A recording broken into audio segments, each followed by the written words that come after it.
Technology is supposed to make life easier, not harder. You put information in one central location. This is literally, it's like a bookshelf.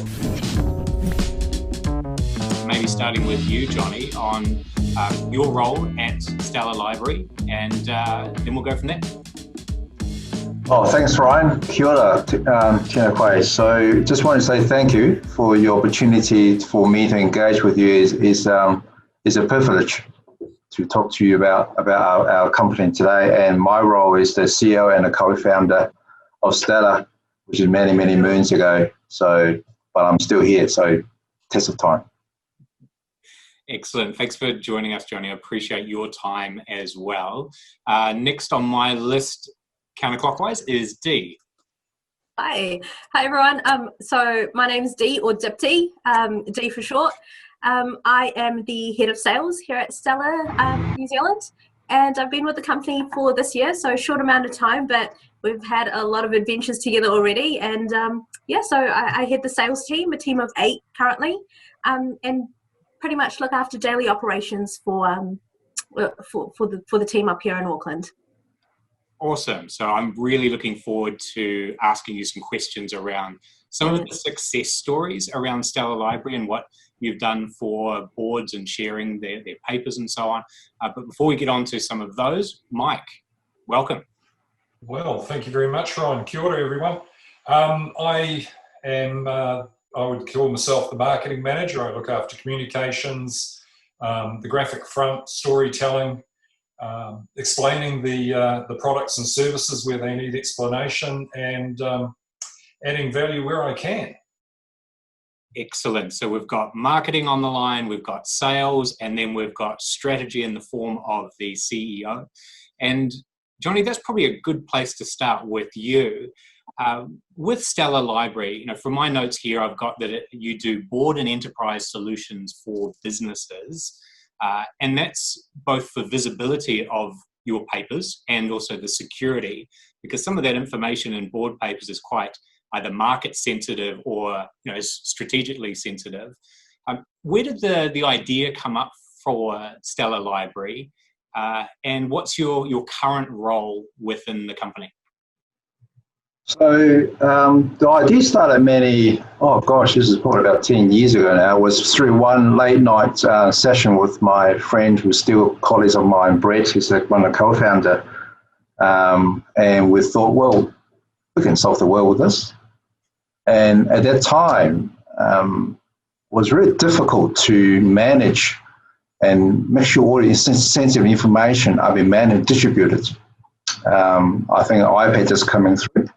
There's a lot of different apps out there, but we thought, well, you need a bit of this, bit of that, but hey, look, we're all busy person, so let's find a solution that can serve them all. And I know email has been the most form of use in terms of distributing information and so forth, but you've got no control of the custodies of the information, because once you send it out, they're gone. And you've got no way to retract or make sure they land in the right hands with the right set of eyes on it. So this is really how Stellar come about. And as a grew from a vision to an idea, we executed products, and we are. So we're still here today.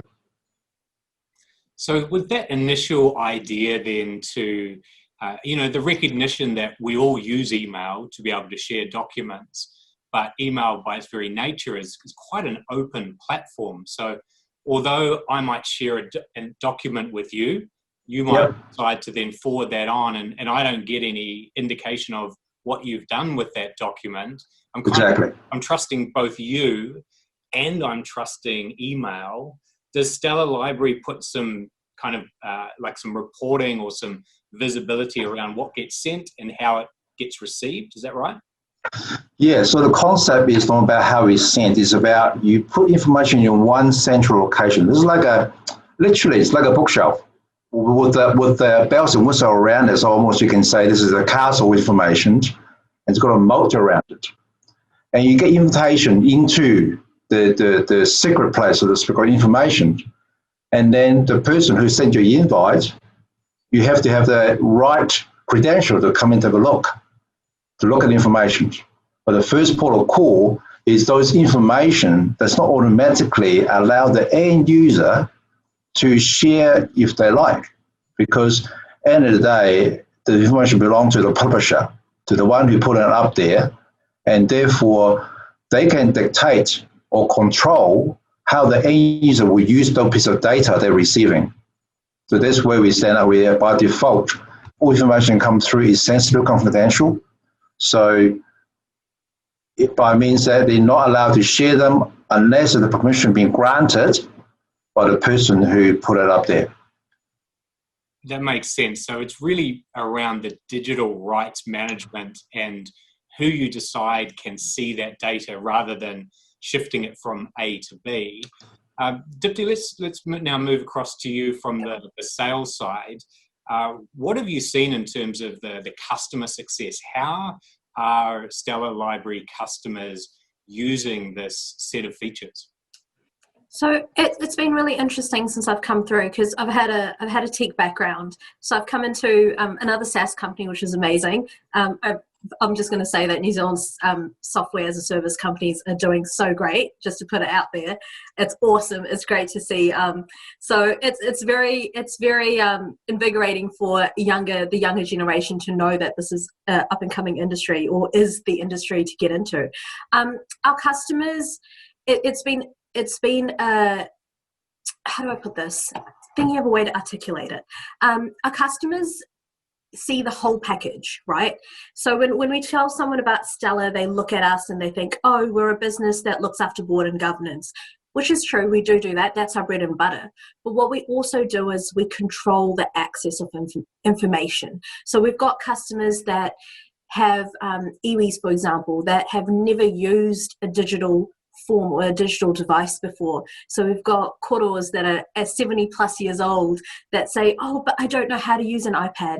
Our very easy to use and intuitive system has allowed them to actually pick up a device at 70 years old and, look at forms and be able to fill it in or sign off on digital sources and send it through. So for me, customer success is leading our customers to the 21st century, pretty much. It's not out with the paper. We still use, our customers still use paper-based sources, but success to me is bringing everyone into a digitalized solution and knowing that, they've got the ability to do everything online.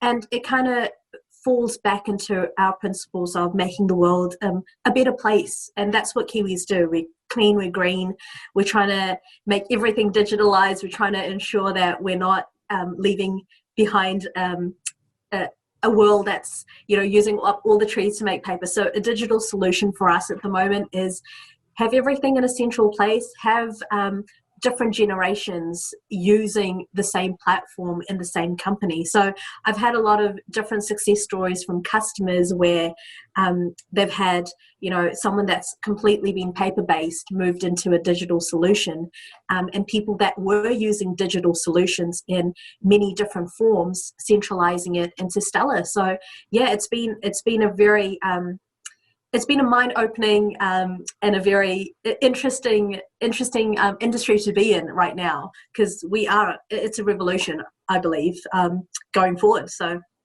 I hope that answered your question. I feel like I went right around about it. As you were explaining what the StellarLibrary does, I was immediately thinking of our broader network. So Buy NZ Made's actually part of a larger organisation called Business NZ. Yeah. And each of the regions around New Zealand have their own employers' chamber. And collectively, we're 300 to 400 employees. So there's always board papers between each of those regional organisations, Business NZ, and then across all of the brands. And it's all done via email. So I'm starting You need to talk to me, Ryan. I need to talk to you after this. I'll give you a great solution to what you've been going through. You're sucking me into the sales. Do I have a solution for you, Ryan? But before we get too far down here, because I'm also a marketer and I don't want to forget you, Mike. You've been sitting there very patiently, so appreciate that. What's been the communication that's really picked up the excitement that Dipti's talking about with StellarLibrary, because this is a very different way of working for many people. Used to, pen, paper, I print it out, I know where it is, I've got it in my binder ready to go. Whereas in the digital world, you don't want to turn up at these meetings and be unprepared. Some of them are some pretty serious activities around voting on particular issues. What are some of the feature sets or narratives that you make sure are included in the marketing for StellarLibrary? Well, I think it boils down to the three pillars that you can see behind the team: security, control, and visibility. As you said quite rightly, there's a lot of sensitive documents and data being thrown around out there fairly liberally. In the past, that's been totally fine, but with the new environment that we're experiencing currently, there's a degree of trepidation about what's happening, and we see the security breaches. So we talk about security a lot.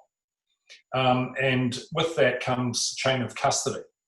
So that's something that we're really strong on, is about ensuring that whatever goes into the application, whatever an organisation uploads and whoever's in control of it, can see the entire chain of custody all the way through and has complete control of that at any one time. The second part is control, and we sort of term that as granular. You imagine thousands of pieces of information, each with their own unique little point of difference, and you've got to be able to know exactly what you're dealing with every single time. So it's finite control of all the information, data, and material that's stored in the app or being used across whatever platforms, be it board or enterprise. So you have real finite control. And the other is visibility. And this is what both Johnny and Dee have alluded to here about the library situation. There's plenty of apps out there that do a lot of jobs, but I've never seen one as simple as this. And it's intuitive. Everybody knows that if you go to a bookcase, there's a book, you pull the book out, you open it up, there's the chapters, you go to the chapter you want, you have a look in that chapter, you scroll down, you look at the bottom of the page and go, oh, look, it's page 32. That's exactly where I want to be. Bang, you're in. And that's as simple as it is. And when you look at it in that way, and Dee explains, that 70-year-olds are using it, well, they went to school too. Everybody understands how to work a book in a library or a bookcase. So we try and keep, our language as simple as possible. We've tried to find really pithy terms that describe the cornerstones of what Stellar is about. And that's what we're trying to promote. Isn't that interesting that when we usually talk technology, it's actually quite a complex thing. And to make technology simple is very difficult.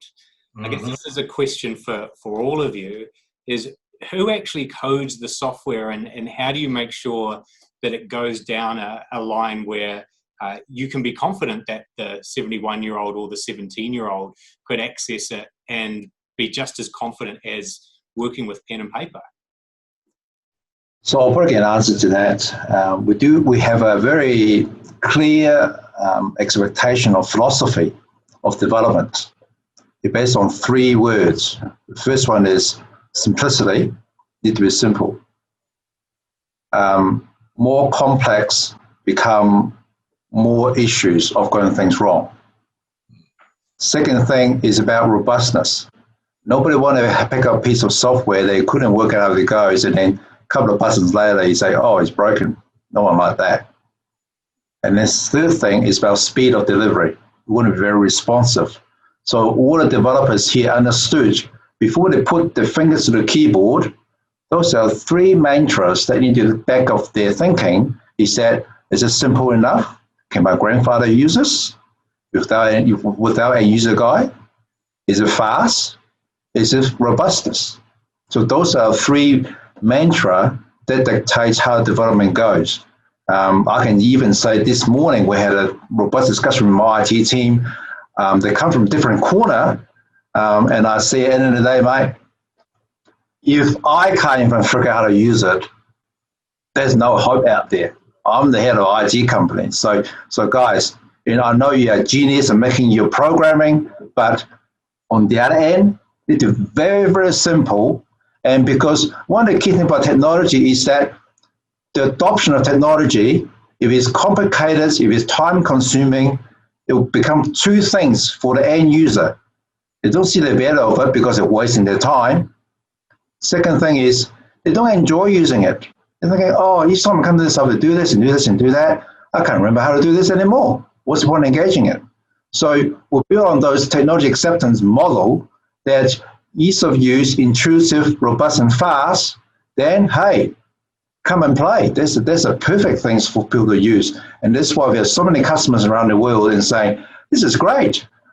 I can straight away play with it without a training session for after that. So it's about getting them to start playing with it without much of a thing. So the coding wise, it's all based in New Zealand here. When we first started, we had again quite a lengthy discussion. Should we go overseas or should we here? Because a lot of model out there for sales company that you can engage a chief integration engineer here, and then you can do the coding in places like India, Pakistan, China, and even as far as the States. A lot of program out there. Now, we chose to the root of base everybody in New Zealand. The reason simply being is that while this might be a cost implication to it, we paid a bit more for developers here, but they understood our values, they understood what we're wanting to do, they also understood how people behave, and the communication is the key. Because at the end of the day, developers, by putting ones and zeros into the actions we want them to do at the end of it. So that's why we keep our developers onshore. But at the same time, also the IP of the developments, apart from those coding, is also the thinking behind it. It's also those organization knowledge they want to keep inside. So that's another reason why we're going to keep the in-house development here, at the same time also boosting the economy for New Zealand as a whole. So the codings are all done in here. So I've got coders based in lovely place here called Tauranga, sun's always shining, and also another place in Kerikeri. And then Ryan may say, why on earth have those provinces? Why not Auckland? One of the key things is, what I've learned in the early days is a skilled developer, they always want to stick with you. They've chosen a lifestyle place to live for a reason. If you find them well, and they enjoy what they're living, enjoy what they're doing, you have them for life. So our programmers come from very different backgrounds. So it's a good example. Our server guys all come from the pedigree of Xero, PushPay, and Ryan Healthcares. So those are the guys who sick of traveling in Auckland. No offense to Auckland, but the other half say, hey, look, I don't really want to travel 2 hours a day to get it somewhere else. And they've got a piece of land, their family from Kerikeri. So they say, oh, well, we can go up there and still get some taste of work with us. So we pick them up from there. And also another guy here who's our leading app developer, he's been traveling around the world a lot of times, and he's well-seasoned developers. He chooses to be Tauranga. And I love the work because this is such a leading edge of thinking, and I love the number of wise of approach to get things done. So he chooses a lovely place to stay, and he's been with us for, this almost 5 years now, so it's a long, long time. It makes more sense than we probably realize, is that if you're high-tech talent, you don't necessarily need to be based anywhere. If you were going to be based in a busy city with a lot of traffic, you would probably choose New York, San Francisco, London, maybe Tokyo, Sydney, as one of the top of those cities to choose. But if you're not into the city part of it, you would probably choose New Zealand or Australia, or at least somewhere with really nice weather. And that's, I guess, the beauty of what you've just picked up on there, Johnny, is you can have both. You can have high-tech, high-knowledge people in beautiful beach locations doing the work that you need. My question, just segueing into that then, Dee, is if there's this great ability to make software for Stellar, what are some of the questions you then get from customers as barriers you need to unblock before they feel confident to say yes, as well as what are some of the questions that you then take back to the development team to say, hey, there's a whole lot of opportunity here, or maybe this is an area that Mike gets involved with as well, is there an emerging need that we should build into the software? So Ryan, one of the great things about working for a company like Stellar is that communication between sales and marketing and the dev is completely open. It's free flowing. So when I get information from customers or feedback from my sales team or my larger customer base, that feeding of knowledge goes straight through to Mike and it goes straight through to the development team. And there's no red flags or red tape, to cross in order to get information through. It's a very clear tunnel. So feedback is always passed through. We have great communication. And I always tell my customers, technology is supposed to make life easier, not harder, right? That technically, right? We all use a form of technology to make life easier, and that's what Stellar does. We make life easy. So in order to keep that communication going, we have constant feedback and meetings and stand-ups, right? But one of the biggest obstacles that we face from customers are that, but you're a New Zealand-based company, which means you're quite small. Where does your expertise lie? And that's what Johnny touched base on, is that our background of knowledge is huge. We've all, at one point or another, worked for a large global corporation. We've all held big teams underneath us, but we strive in a New Zealand-based business, and that's what our passion is, and that's where our love is. So we come back to a company like Stellar, and we give all that we have to companies like Stellar. And having customers that know that, okay, in the world of software, New Zealand is very small, yes, but we understand what it's like to be in the bottom of the world and what it's like to have to communicate twice as hard to be heard. Our All Blacks, when people say New Zealand, they're like, oh, All Blacks.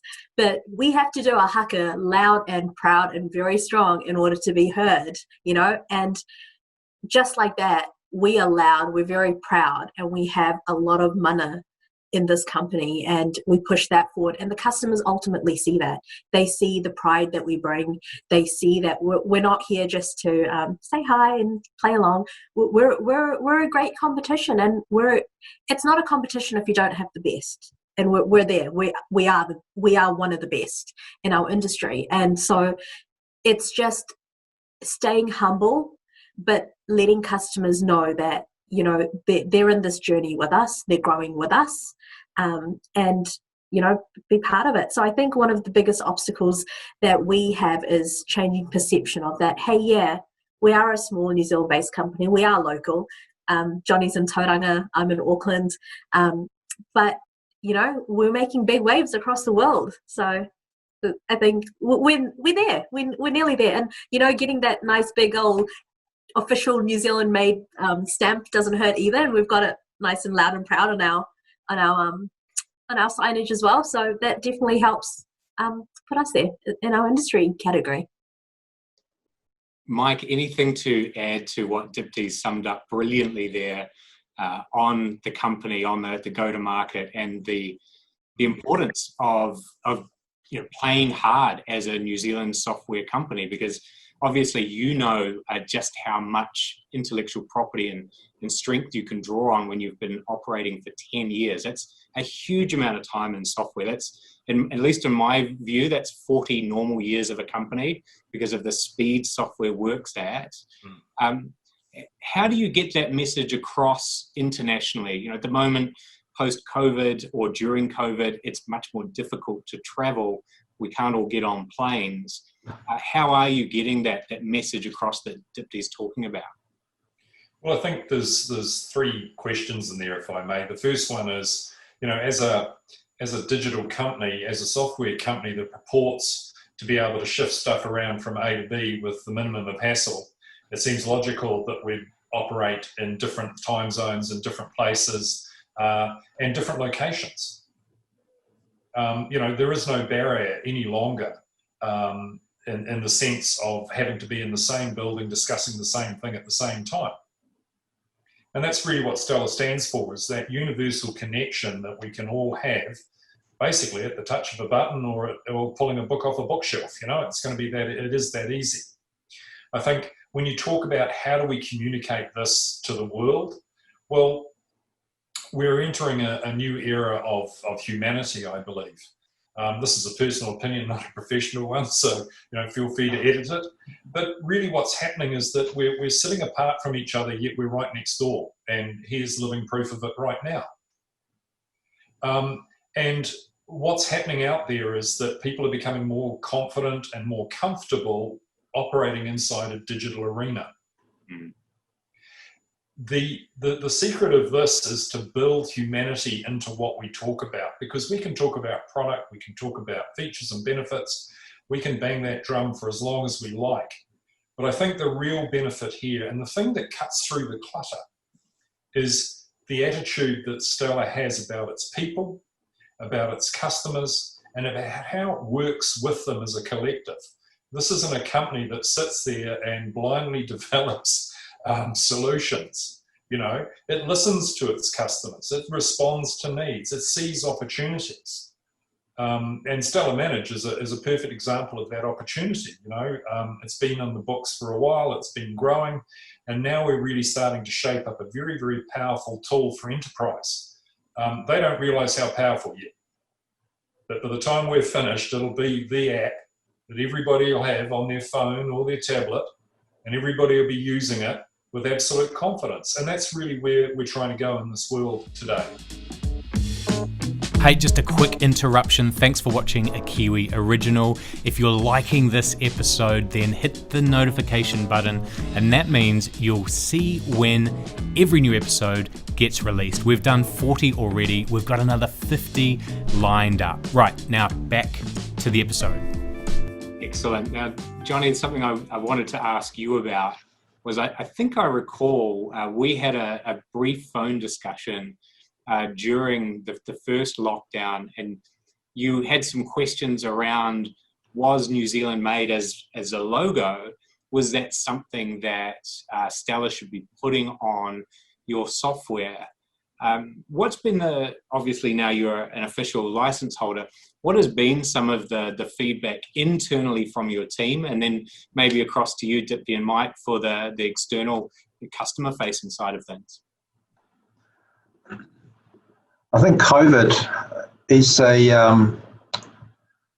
while is a detrimental condition that we challenges on worldwide. I tend to see as a bit of a silver lining along those. Is COVID is bringing people more closer together.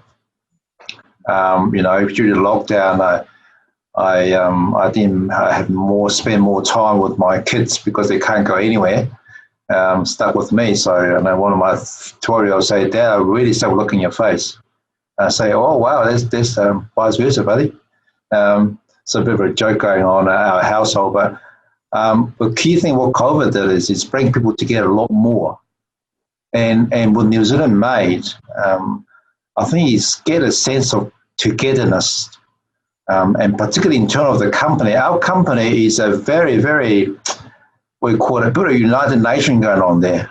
So we've got staff who come from Fijian Indian background, we've got from Maori background, myself a bit of Chinese background, we've got Pakeha, and also we've got an Indian descent from Mumbai, and also another South African person to join us last year, so 2 years ago. So it's very much of a mixed bag of cultural around that, but at the same time, being New Zealand made, I think it gives us a sense of togetherness and saying, right, we are, gunning for the silver fern flag. That's a very, very, I guess, a good way or become a focal point to bring a team more closer together and have a common purpose of carrying this flag out to the world. So thank you for your endorsement. I would appreciate that.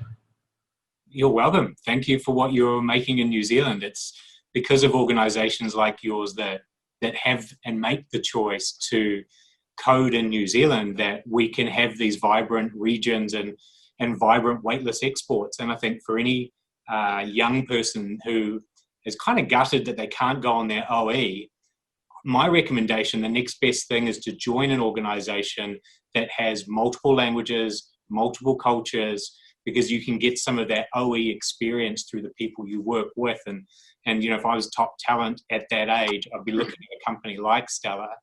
I'm conscious I didn't hand over to you, Mike and Dipti, on the external side of things. What do people say when they say, hey, you're a New Zealand made software company? Does that help or harm, or a bit of both? What's the perception been? So, Ryan, interesting, because locally, I joined when the first wave of COVID hit. So I joined the company right smack bang in the middle of it. But getting that New Zealand made stamp as I joined the company, it was actually quite invigorating for me, because this was my first New Zealand made company that I've been with in my whole career. And, you know, I would sit and say, oh my God, that's such a great point of difference for us. But I'd always get the why. Why is it such a great point of difference? Because this has really allowed locals to really support local. And a lot of customers don't know that, you know, New Zealand made they think a lot of companies are New Zealand made. You know, so to get that official logo, to get that stamp to say, hey, we're not just New Zealand made. Every part of this company, every essence of this company for the past 10 years has been in New Zealand. From our developers to our salespeople, all the way through to our CEO and our board, everything is in New Zealand. And, you know, when you explain that to a customer, if they have a choice to choose us versus someone that's based in the HQ overseas, they'll definitely choose New Zealand made. That's the brilliance of what Johnny was talking about. The melting pot of this company that we've got is we're based from everywhere. I'm from the Hawke's Bay. I reign from the Hawke's Bay, so I'm very proud of that. And when I talk to people out in Gisborne or Wairoa or Napier, it gives me a sense of pride to be able to share what we are doing up here in Auckland back to my whānau in Hawke's Bay. And that's what it is. As a collective unit of 5 million in New Zealand, we're like a family and we support each other. So having that official, you know, New Zealand made stamp, being able to tell people we are New Zealand made. We're not just based in New Zealand, we're made in New Zealand. We cater to, you know, I have this beautiful saying, and I say, we think local but act global. And that's what it is. We think like Kiwis. We're a global company. We're out there, but we think locally. And that's the beauty. That's our point of difference. We bring the Kiwi culture. We bring everything that is the essence of Kiwiana to this business. And that includes our service, it includes our support. So when you really detail it out like that and you tell customers, you're not just getting an app that you buy and you forget about, you're getting software as a service. We provide the service, we provide the support, and we give our Kiwi ingenuity every now and then. You call a dev up and you say, this is broken, give me 10 minutes, we'll fix it. So it's the whole package. You don't just buy an app. You buy a little bit of Dipti, you buy a little bit of Mike, and a sprinkle of Johnny on top of that when you're purchasing Stellar. So I think customers totally appreciate that, and they love that about us. The fact that they can support local, and the fact that I think it's a bit intriguing for customers overseas to buy a software that they wouldn't think would have come out of New Zealand. So for them, they're intrigued, and once they use it, we have customers from overseas that have used us for multiple years that choose to carry on with us. On that, Mike, when it comes across your desk as a, in marketing terms, an MQL, a marketing qualified lead, and there's different versions of that, right, that you will hand over to sales. What's one where it comes in and you go, wow, this is exciting. If we could just have 100 customers like this, we would be made. Like, who is that perfect MQL? I think in answer to the first question, what's the advantage of being New Zealand made? And I think that I'm a big fan of the three-legged stool. And, I believe the first part of this is that, as Dee and Johnny have pointed out, there's a deep pride in being a New Zealander. We're sort of an ingenuity-based culture. We've been down here for so long, and for a very big period of time, we've been so isolated. We've had to learn to do things ourselves. We've had to learn to take one thing and turn it into another, the number 8 wire attitude. And I believe as companies, we should be exceptionally proud of our ingenuity and our entrepreneurship. And that's really what, I think New Zealand Made stands for. I think internally, it's manaakitanga. It represents who we are, what we are. We care, we support, and we stand beside our people. And carrying that to the world is pretty obvious now. I mean, our performance on the world stage of late, not necessarily exemplary, but we have set a tone of care, compassion, and responsibility for our people that the rest of the world's looking at and scratching their head and go, how do you do that? Well, it's very simple. Come in, live with us, be with us, care about us, and we're on the world stage. And I think, finally, the ideal client, the ideal customer is open-minded. They're people that are looking for something completely different, that isn't just off the shelf, clip it on and get on with it. They're looking for a relationship. They're looking for people that care and will support them. They're looking for people where they believe and know that, their best interests, their outcomes, their success are ours. And if we can get that point across to folk that you come on board with Stellar, you're not just a number in a box. You're just not at the bottom line. You're more than the bottom line. You're the reason it exists. And we're looking to develop ongoing, powerful relationships with all our customers, regardless of size or ilk. And that's what we're hunting for, is that open-minded, free-thinking, but very clear customer who knows exactly what he wants, and we'll give him exactly what he needs, or her.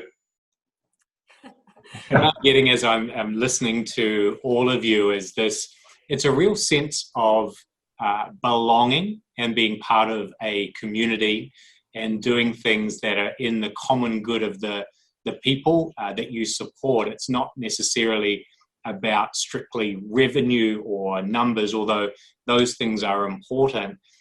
Would it be true to say, Johnny, that there's actually a lot of work that you've done internally on making sure you hire the right attitude and you get the right cultural fit to make sure that Stellar represents the best of not just New Zealand, but what you think, back to Mike's point, how business and how we should treat each other?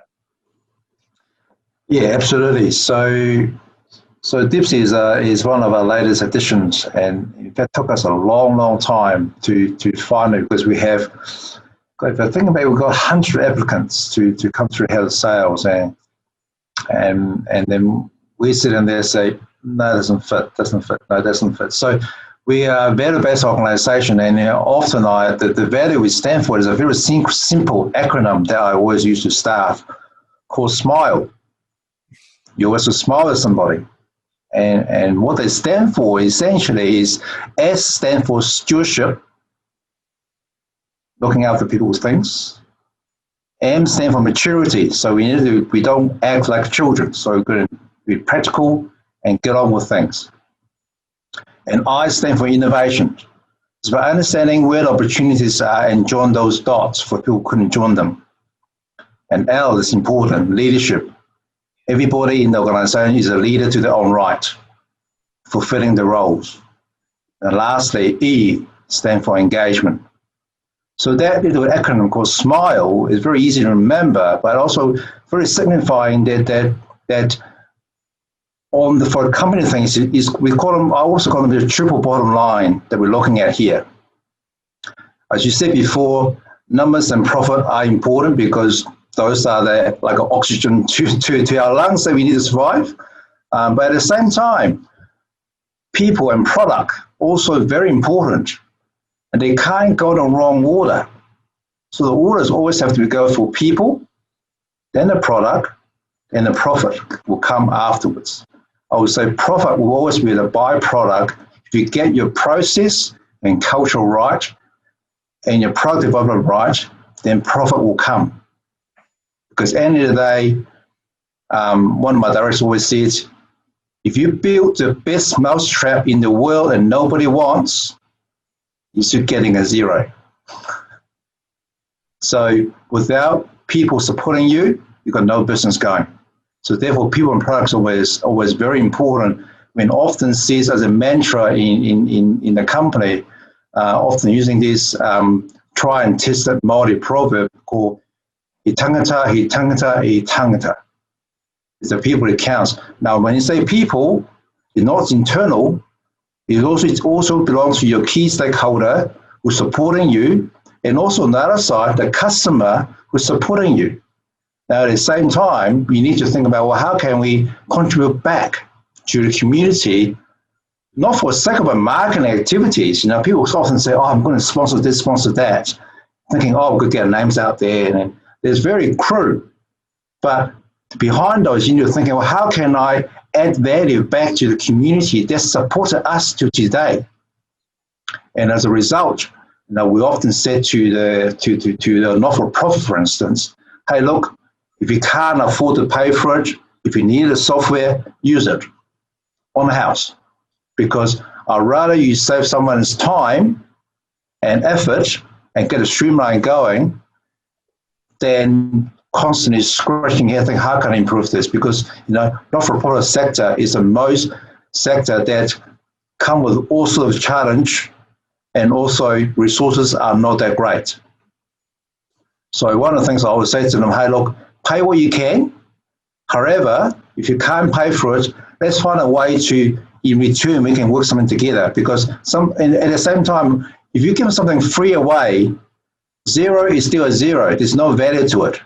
If you put a dollar sign in front of it, they will see some value to the exchange of relationship.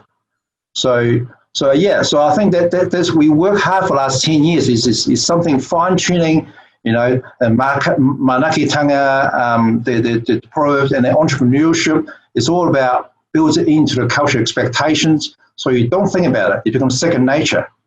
And also, you know, customers always come first because they're the ones supporting you. And I mean, I say to my sales team, say, no matter what happened to the end of the phone, customer's always right. Okay, so don't argue with them, listen them out, and find a solution to move forward, because it doesn't do anybody good. I think a couple of things I picked up on there, and certainly something I can reflect as part of Buy New Zealand Made, is that it's about making introductions and connecting people. And it's also about understanding what each business does. I mean, we're over 1,500 businesses as a collective now. And when I first started here a couple of years ago, I thought, how am I going to meet everyone? So technology was going to play a part, but then it wasn't actually about me meeting everyone. My job was actually introducing each other. So if at the end of this feature for StellarLibrary, I've then got an audio and video wrap, thanks to Hugo and some of the team, that I can digitally introduce you to a CEO of a major company or a chairman of a board who doesn't really like technology and prefers paper, but is forced to use Zoom right now. So maybe through that increased confidence over the period of COVID, maybe now's the time to introduce something like this. So it's always about making connections. And that's the part I love, is not only understanding the passion behind what you do, but then connecting you with people in a digital way so that 2020 can actually be the year that we feel the most connected and turn it around from how it started out. And yeah, so I really like to hear what you've been talking about there, Johnny. Before we wrap up, is there any area that any of you would like to cover off that I haven't asked, or that you've been thinking about and wanted to make sure was covered before we wrap up? I think what I would like to explain a little bit more, because we've touched base on it, is the deep sense of manaakitanga, right? Because we hold that in essence for our whole company culture and how we talk about it within ourselves and within the company and our stakeholders. So just to explain that, how we look at it is that it involves caring attitudes that we have, and then kind of like the willingness to support each member of our collective team. And that's how we go around with our customers as well. It's the willingness to support and the attitudes we hold as Stellar. And we kind of, as a company, expect that as to have a culture where we expect that and encourage it, right? So I think what I would like to have a takeaway is that not only do we do this internally, like Johnny said, it's second nature to us, but we try and portray that out to our customers as well, that they know where we come from, why we do it, and what we want to gain from it, right? Because COVID's been very interesting. I've never felt so connected to people, but it's also been very isolating at the same time. But we are trying to open up, and it's been really hard to push that manaakitanga, or that love and everything that we have, the aroha that we have, through the web. It's always difficult to pass it through technology, but carrying on that culture and ensuring that the team are all aligned and that we are touching base with our customers, that we are checking in to see if they're okay, that's been very important for us. And I think that's how we've gone through this this time, the first wave and the second wave now that we're in, is that we've checked in and just picked the phone up and said hello. And instead of saying, hello, your invoice is due, or hello, this is happening, it's been, hello, are you okay?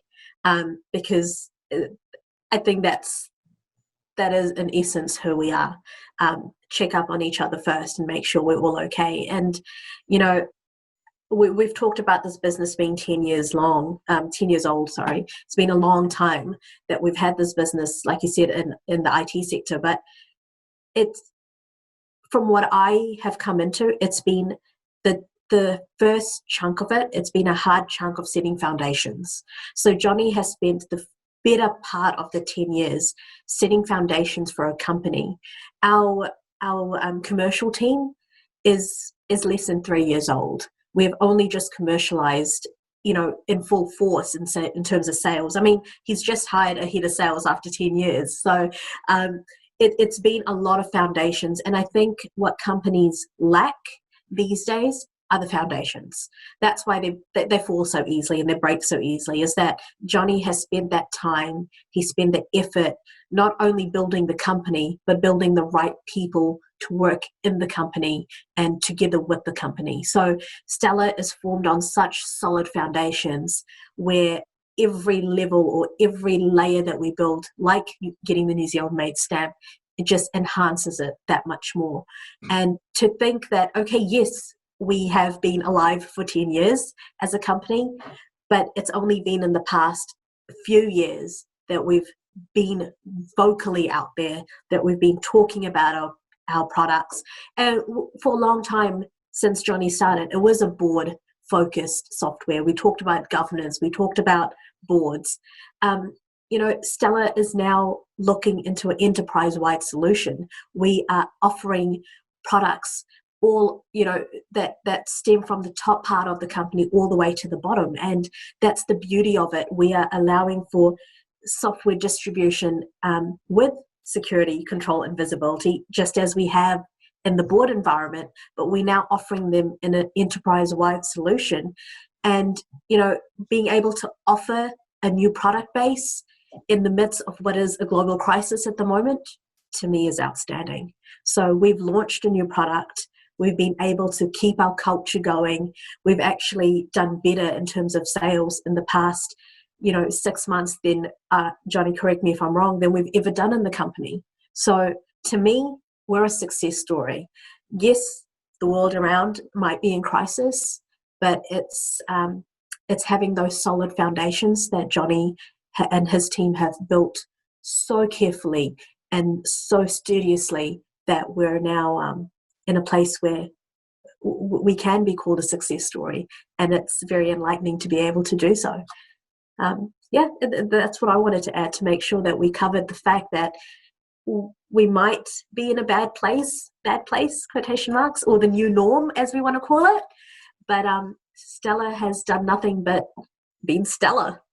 We've been stellar at what we do, pun intended. And we've achieved great heights, and it is just the beginning. It is the beginning of what will be a great story, because again, Johnny and his team have laid down foundations that are extremely solid. So just wanted to make sure we covered that. Thank you, Dee. I appreciate that. And I'd expect nothing less from a fellow Hawke's Bayan to be able to evangelize a software and technology product so well. Mike, any final words from yourself? Well, the only thing I'd like to sort of add is go to Hawke's Bay. I come from there myself, so three. It's a powerhouse of Love it. Power. Look, I think the only things that I'd add in is that we've sat here now for close on, an hour, and the majority of our discussion has not been about how great the product is and which button to push and how to pull that lever and where to do it and how to do it.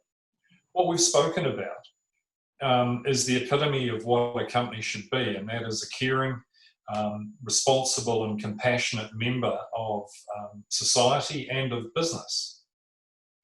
And I think this epitomizes what Stellar is.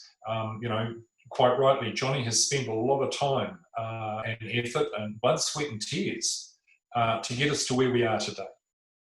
And without that stoic effort, without that strength and that vision, we wouldn't be here. But, everybody can have a vision.